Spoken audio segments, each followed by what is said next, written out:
రాహుల్ గాంధీకి పెళ్లి కాలేదు, కానీ 22 మంది పిల్లలు ఉన్నారు.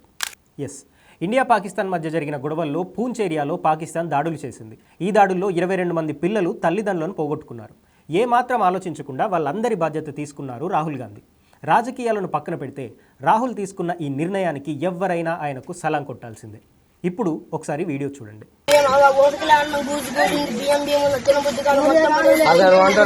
సప్లై ఇవ్వట్లే, కూరగాయలు ఇవ్వట్లే, భయపడకూడదు. నేను అయితే బాగలేదన్న, అమ్మిన తినాలంటే ఎట్ట ఉంటుంది. మొత్తం డ్రమ్ముల నిండా అన్నమే ఉంటుంది, అది ఎవరు తినట్లేదు అన్న.